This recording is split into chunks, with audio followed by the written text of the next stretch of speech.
টাইমেই আছে, ট্রেনের মধ্যে অসুবিধা হবে না খুব একটা।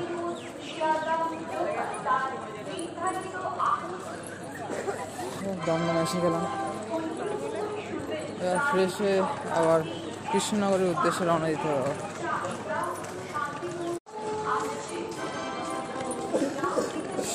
শান্তিপুর শিয়ালদা আসছে, ওই ওখানেও টয়লেটও আছে ওইদিকে। এখানে ফার্স্টের দিকে দাঁড়ালেই ভালো হয়, শিয়ালদা থেকে একটু পিছনে বেশি চাপ দেয় ভিড় সাধারণত। কৃষ্ণনগরের 7:06 দিকে টাইম আছে, যাই হোক এটা টাইমে এসছে, এবার ওটাও টাইমে আসবে। ঠিক আছে, রোদ্দুর বেরিয়ে গেছে, আজকে তাড়াতাড়ি রোদ্দুর বেরোলো, ঠান্ডা হাওয়া আছে, ভালো লাগছে ট্রাভেল করতে আর কি। দমদম জংশন, চারিদিকে সব ট্রেন যাচ্ছে, বিশাল চাপ দমদমে। এখান দিয়েই পার হয়ে যাবো, আর ওভারব্রিজ দিয়ে উঠতে হবে, এখান দিয়েই পার হয়ে যাবো।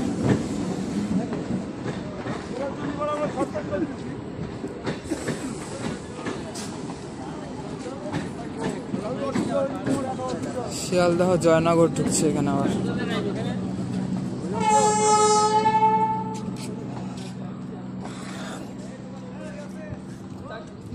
চলো, এই তো শান্তিপুর শিয়ালদা।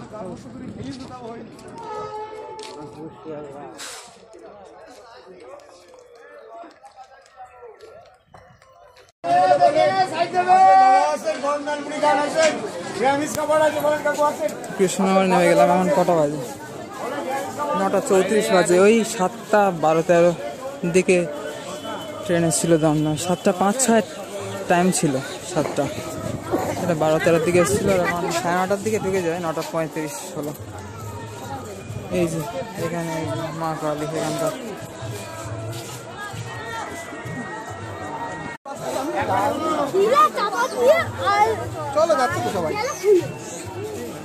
কৃষ্ণনগর স্টেশনের মা কালী। এই যে 9:30 বাজে মোটামুটি। এটা অটো স্ট্যান্ড, সামনে টোটো স্ট্যান্ড। যাই হোক, এখানে খাওয়া দাওয়া করলে দেরি হয়ে যাবে, দেখা যাক কি হয়।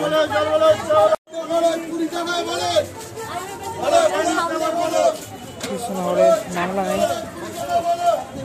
এই অবস্থা, ওয়েদার ভালো, বাট চাপ খুব। এখন সবাইকে রাধুরাত হরে কৃষ্ণ, মায়াপুরের পথে আমরা খুবই নিকটে এসে গিয়েছি আর কি।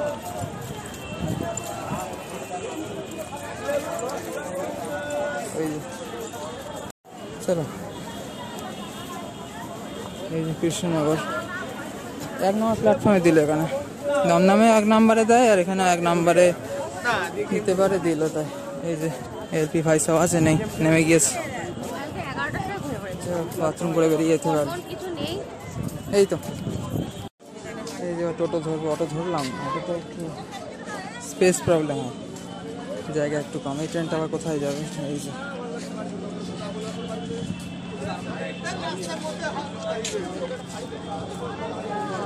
দেখা যাক এবার কি হয় আর কি।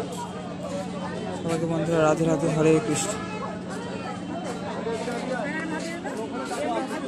এখানে অটো স্ট্যান্ড আছে, বা বাস টাস যাচ্ছে। হয়েছে, কিছু খাবি না? পরে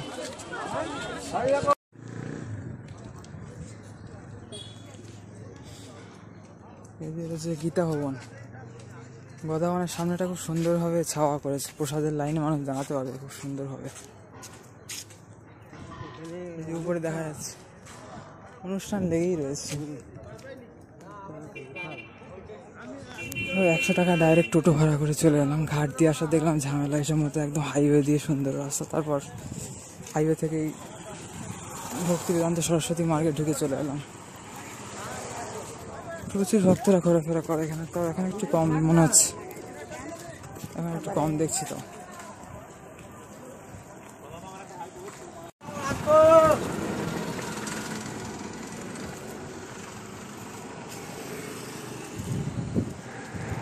গৌরাঙ্গ সুপার মার্ট বা অনেক কিছু নতুন ভাবে হয়েছে সব আর কি। এই যে গীতা ভবন দিয়ে এলাম, ঈশ্বরদান বা ওই বংশী ভবনের দিক থেকে নামারটা ভবনের 2 নম্বর বিল্ডিং মানে এটা। এসে চৈতন্য ভবনে গেলাম, পেয়ে গেলাম। এখন গৌর পূর্ণিমার জন্য 1 মাসের জন্য বলে আজকের থেকে দাম বেড়েছে রুমের। 100 টাকার রুম এখন 150 টাকা। যাক 3 দিনের জন্য আপাতত নিয়ে নেওয়া হলো। আর এই যে বড় মন্দিরের দর্শন।